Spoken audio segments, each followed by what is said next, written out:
taon na. Hindi ba kayo nagtataka? 3,000 lang ang personnel ang tauhan ng ahensang ito. Bakit? Para madaling kontrolin. Diba? Para gawing sindikato. Tangina.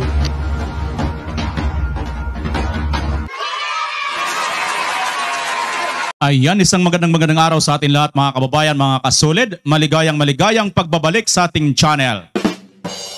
At sa araw na ito ay mayroon po tayong ibabalita sa inyo mga kababayan na hindi po ito ibinalita ng mga mainstream media. Ang balitang nabalitaan, ngunit hindi po ibinalita ng mga mainstream media mga kababayan. Ito po ay good news na matuturing para po sa mga solid DDS. Sapagkat si Tatay Digong po ay pinanigan or pinaburan nga po ng Supreme Court upang i-dismiss itong mga petisyon na sinagawa ng ilang mga abogado dito nga po. Datapwat, ano po ang kanilang ibinalita? Yung panibagong resolusyon ng Kamara na which is same na same ito doon sa na-dismiss ng Supreme Court na di umano ay naghihiling sila na ang mga ahensya ng gobyerno ay tumulong sa ICC para nga po mag-conduct ng investigasyon laban doon sa war on drugs nung panahon ni Tatay Digong. Samahan niyo po ako, yan po ang ating re-reaksyonan sa araw na ito. Ngunit bago yan, sa ngayon pa lang po nakabisita sa aking channel, ay inaanyayahan ko kayo na mag-subscribe. Pakipindot ang notification bell all para lagi po kayong updated sa lahat ng aking mga upload. Paki-like na rin at paki-share sa mga Facebook kung inyo pong mamarapatin. Maraming salamat sa iyo, kaibigan.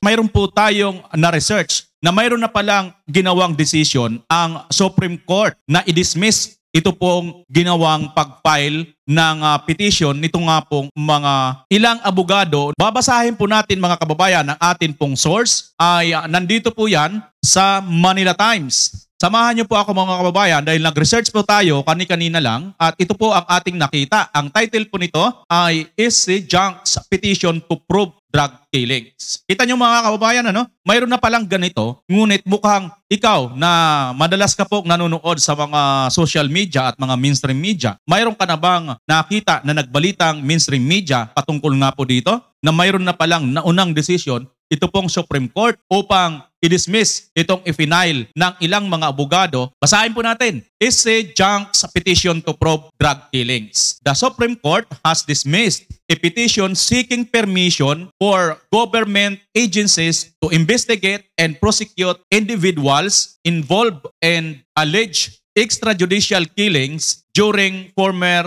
President Rodrigo Duterte's war on drugs. Ano po yon? In the decision penned by Associate Justice Maria Filomena Singh, the Supreme Court in banc dismissed the writ of continuing mandamus filed by several members of the Integrated Bar of the Philippines to compel then Philippine National Police PNP Chief and now Senator Ronald Bato de la Rosa, then Commission on Human Rights CHR Chairman Jose Luis Martin Gascon, and then Justice Secretary Vitaliano Aguirre II to investigate allegations of human rights violation during Oplan Tukhang and Oplan Double Barrel.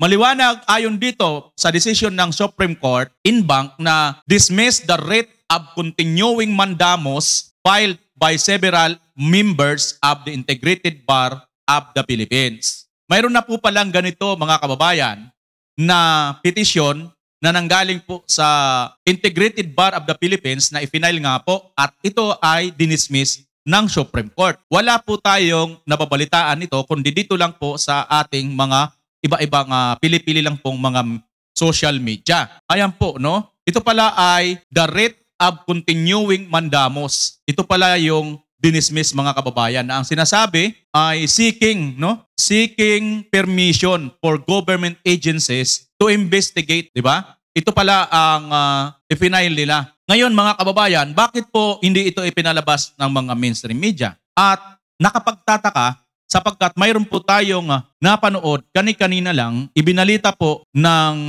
mainstream media, mayroon naman palang ginawang resolution, panibagong resolution na naman, ito pong House of Representative patungkol nga po dito sa ganitong usapin na pagtulong ng mga ahensya laban dito sa EJK, mga kababayan, di umano. So ito po ay binalita nila. Samantalang kung tutuusin, halos magkasame lang po ang kanilang resolution or ang kanilang i-final. Bakit po mga kababayan, ito ay naibalita samantalang yung naunang decision, actually nakalathala ito sa Manila Times, ayon dito, November 19 pa, 12 AM. So ating gabi ito mga kababayan, November 19, 2023. So di ba? Ano nang pitsa ngayon? 22 na ba ngayon? O 22 na. Biruin nyo mga kababayan at ito tuloy ngayon ang nalaman ng tao. Panoorin natin kung ano na naman itong kanilang i-final. Magtutugma ba ito or kahalintulad lang ba ito sa na-dismiss ng unang na-file ng mga ilang abogado ng Integrated Bar of the Philippines? Panoorin natin. Panibagong resolusyon na naman ang inihain sa Kamara. Layon po nitong hikayatin ang lahat ng ahensya ng gobyerno para tumulong sa investigasyon ng ICC kaugnay sa madugong drug war ng nagdaang Duterte administration. Nasa frontline balitang yan si Marian Enriquez. Isinalang sa unang pagbasa ng Kamara ang House Resolution number 1477. Inihain ito ni na House Committee on Human Rights Chairman Benny Abante at One Rider Party List Representative Ramon Rodrigo Gutierrez. Itinutulak ng resolusyon na makipagtulungan ang lahat ng sangay ng ahensya ng gobyerno sa investigasyon ng International Criminal Court. Ayat lang mga kababayan, itinutulak daw ng resolusyon para makipagtulungan ang lahat ng sangay ng gobyerno. Di ba ito po yun mga kababayan, ang na-dismiss dito, parang katunog niya po ito, sabi rito, the writ of continuing mandamus filed by several members of the Integrated Bar of the Philippines.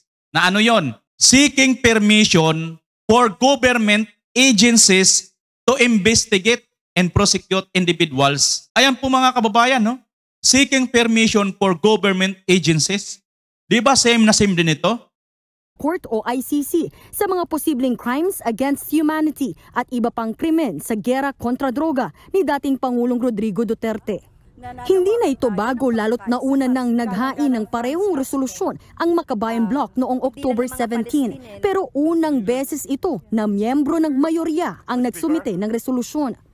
Tila kinukontra rin ng House Resolution 1477 ang resolusyon ng suporta kay Duterte noong February 17 na inihain naman ni dating Pangulo at ngayoy Pampanga Representative Gloria Macapagal Arroyo at halos 20 mambabatas. Sa Resolution 1477, ipinunto na pinahahalagahan ng bansa ang dignidad ng bawat tao at ginagarantiya ang buong respeto sa karapatang pantao. Nakasaad din sa resolusyon na ang paghiling ng Pilipinas sa ICC na ipagpaliban ang investigasyon pati ang mga kasunod na petisyon sa Appeals Chamber ay patunay na kinikilala at nirerespeto ng gobyerno ng Pilipinas ang international law at ang paglilitis ng ICC. Nakasaad din na sakop pa ng ICC ang balak na pag-iimbestiga sa mga krimen mula November 2011 hanggang March 16, 2019 matapos pagtibayin ng ating Korte Suprema noong March 2021 na obligado pa ring makipagtulungan ng bansa sa investigasyon. Kaya kahit daw kumalas na ang Pilipinas sa Rome Statute noong March 17, 2019, pwede pa ring mag-imbestiga ang ICC. Sa ngayon, wala pang pahayag si Duterte sa resolusyon na inihain higit isang buwan mula nang tawagin ng dating Pangulo na pinakabulok na institusyon ang Kamara. Sa gitna yan ng pagtatanggol niya sa hiling na confidential funds ng kanyang anak na si Vice President Sara Duterte. 15 araw din ito mula Mula nang tawagin na pinakabulok na institusyon. Sinasabihan lang din naman, di ba, open the book. Di ba? Bakit parang naging balat sibuyas tayo dyan, mga sir, mga ma'am? After all, kailangan po malaman ng taong bayan yung pinagkakagastusan ninyo dyan sa Kamara. Kasi po, pera po ng taong bayan, taxpayer po ang pinanggagalingan ng inyo pong mga pera dyan na yun nga ang pinapa-open the book ni PRRD. Wala nang maglabas ng resolusyon ng suporta ang Kamara sa House leadership dahil sa mga patutsada ni Digong. Sa gitna naman ito, sabi ni Justice Secretary Boying Remulla, kailangan ng masusing pag-aaral sa bagong resolusyong inihain sa Kamara. Bago ito, nauna nang iginiit ni Remulla at Administrasyong Marcos na hindi na sila makikipag-ugnayan sa ICC. Nagbabalita mula sa Frontline, Marian Enriquez, News 5. O kita nyo mga kababayan, sinabi rito ni Secretary Boyeng, hindi na sila makikipag-ugnayan sa ICC. Eh bakit ganyan? Na mayroon pa rin ginawang resolution dyan ng Kamara. Mukhang magkahiwalay yata, may sariling lakad ang ating Congress. Ganun po ba mga kababayan? Paano yan? Ano ba talaga? Which is which? At bakit hindi po ito ibinalita na mayroon na palang nauna na dinismiss na nga? Magulo mga kababayan, patuloy po natin itong babantayan sapagkat, nako, mukhang magkakaiba ang kanilang sinasabi. Depende po sa kanilang yata to, no?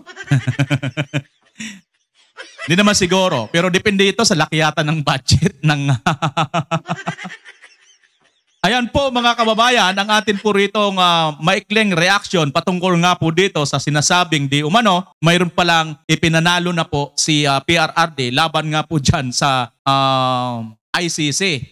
Yung pagbasura nga or pag-dismiss ng Supreme Court doon sa isang nagpetisyon para nga po hikayatin ang mga agencies ng gobyerno na sumama at suportahan itong ICC. Maliwanag po na mukhang mayroon po silang gustong ibalita at mayroon po silang ayaw ibalita. Depende po yan sa inyo kung ano pong inyong tatanggapin na balita at saan po kayo makikinig ng balita. This is BMR Channel. Maraming salamat muli sa walang sawa ninyong pagsubaybay. Siyempre, kung galit ka sa droga sa 2025, ano pang hinintay mo? Magbantag tayong lahat. At as always, Pilipinas! Maraming salamat po. Bye-bye po!